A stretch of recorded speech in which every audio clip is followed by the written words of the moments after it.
Hi there. Um, how many of you have a dog?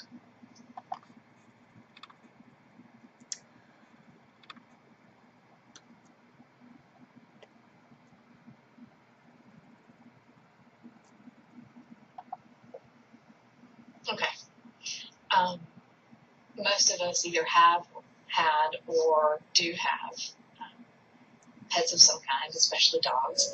And one of the things that pets are notorious for doing while they're all cute and fuzzy and sweet, and we tend to pretend that they're small children with furry bodies, sometimes they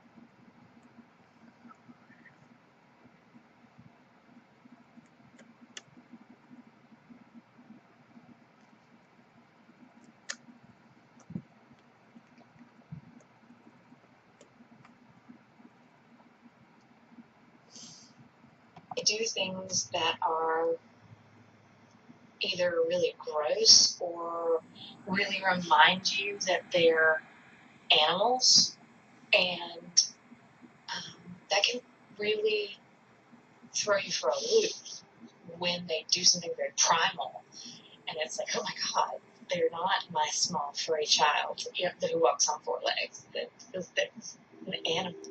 So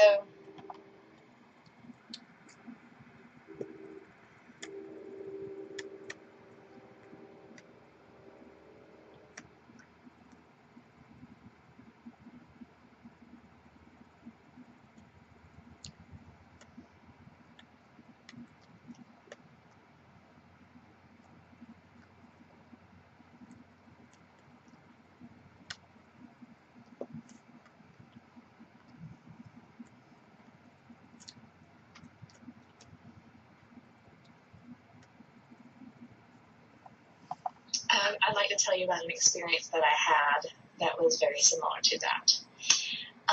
About 12 or 13 years ago, my husband and I had been married for a few years. I desperately wanted a child, but we did not have one. We had not been able to conceive at the time.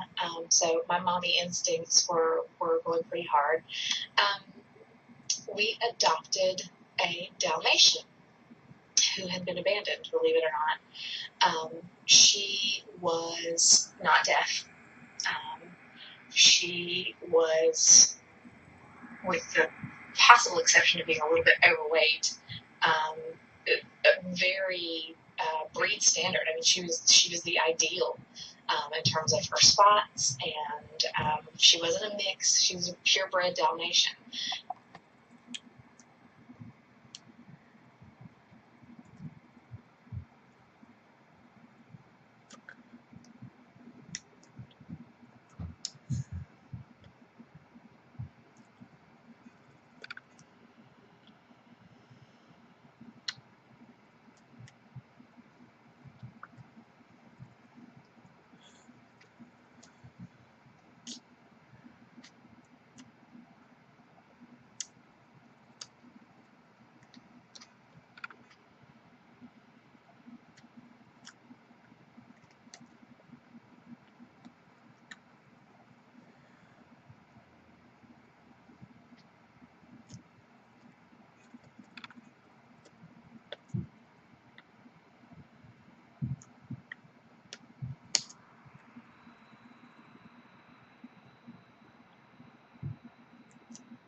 My sister-in-law had bought her at an auction, apparently like a farm auction where you could go in and buy ducks and chickens and goats and things. Someone had this beautiful dog there, and my sister-in-law commented that, wow, this is a really pretty dog. And the people were like, do you want her? They just didn't have time for her anymore.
So my sister-in-law bought this dog and then realized that she didn't really have time for it either.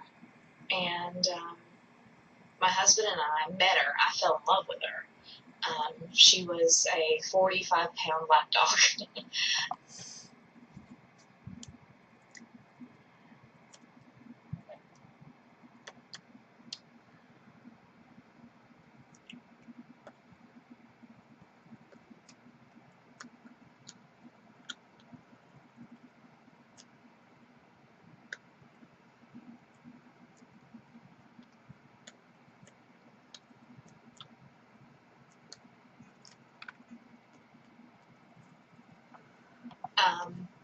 And so we adopted her and we named her Trixie. And she was my baby. And every day I would get off from work and I would go home and walk her. And she walked okay on a leash. She's not the best leash walker. And occasionally she would get ahead of me a bit and smell funky things on the side of the road or in the middle of the road.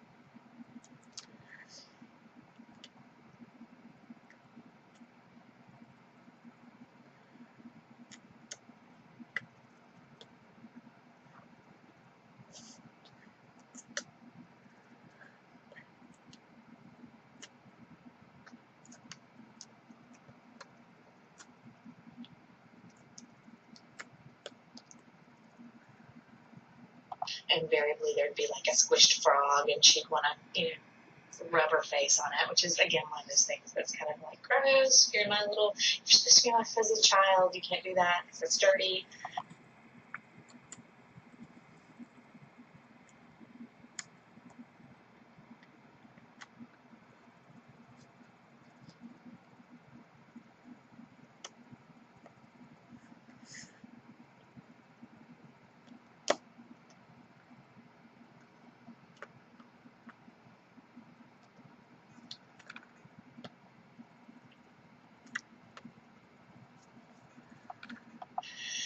But it's very natural dog behavior. To them, it's like, ooh, this smells really good. So anyway, one day I was taking her for a walk, and we came upon, I saw this thing in the middle of the road. She was pulling to get to it. So I imagined that it either had been alive or was alive. I didn't see it moving, but there was just this blob of something in the middle of our street. And it's not a busy street, just kind of a neighborhood. So she's pulling to get me to go to this thing and gets there before I do, as try as I might. Again, she was 45 pounds and I'm not the strongest person around. So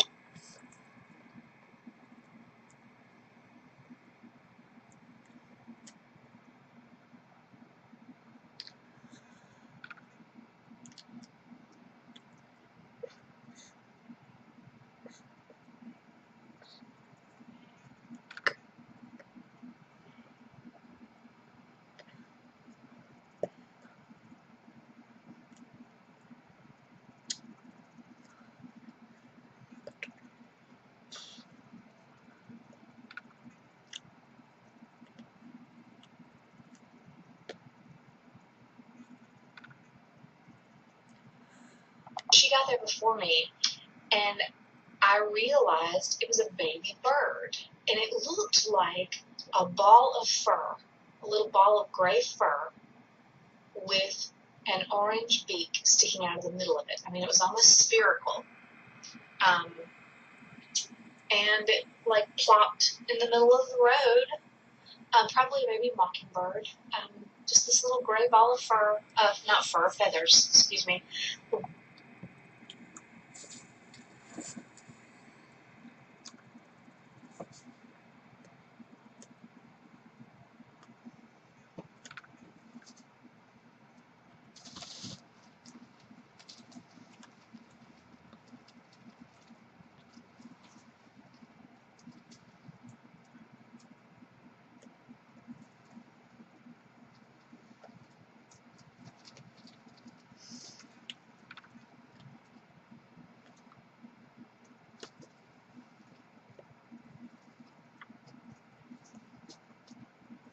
Ball of feathers with an orange beak sticking out, and it, was going like peep, little mouth opening. And I was like, oh, baby bird. And before I could do anything, my Trixie scooped this bird up in her mouth. Now, it all happened so fast. When she chomped the bird, I screamed. I like blood-curdling scream. And the dog was disturbed because Mommy doesn't scream like that very often. So she dropped the bird. She was like, oh, I'm not supposed to do that. So she dropped the bird. So here's this little bird has been chomped. She drops the bird.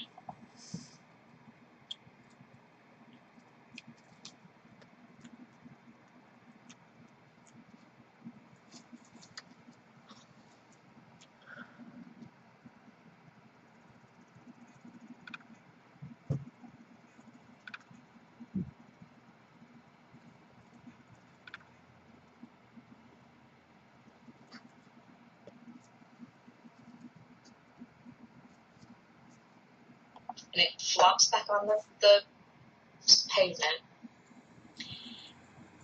And it's now obviously hurt, like beyond repair.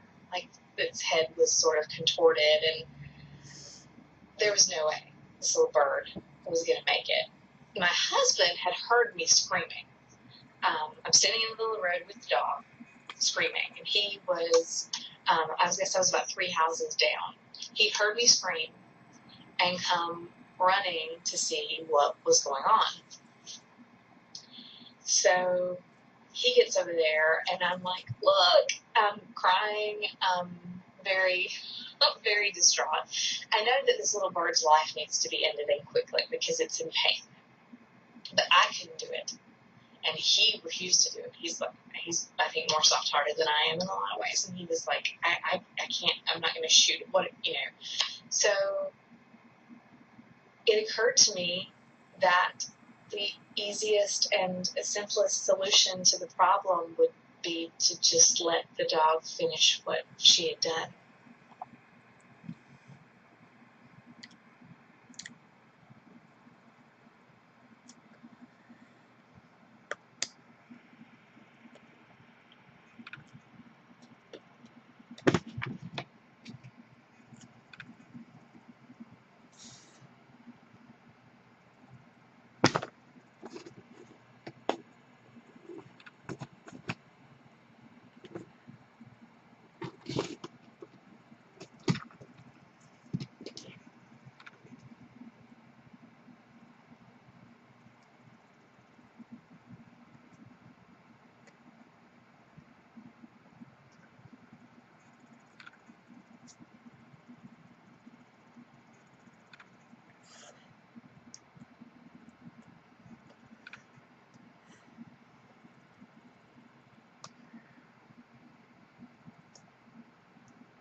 So I had trained her, and I could say, take it. I could point and snap my fingers and say, take it, and she would take whatever was pointed at. And so it killed me.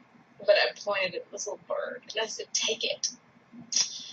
And she scooped it back up again, and it reminded me of those old dinosaur movies, almost like Jurassic Park, where the dinosaur tilts its head back and gulps down its prey. She flipped her head back, and just after a couple of licks, the bird was gone. So, no longer in pain, hopefully gone to that big birdie nest in the sky.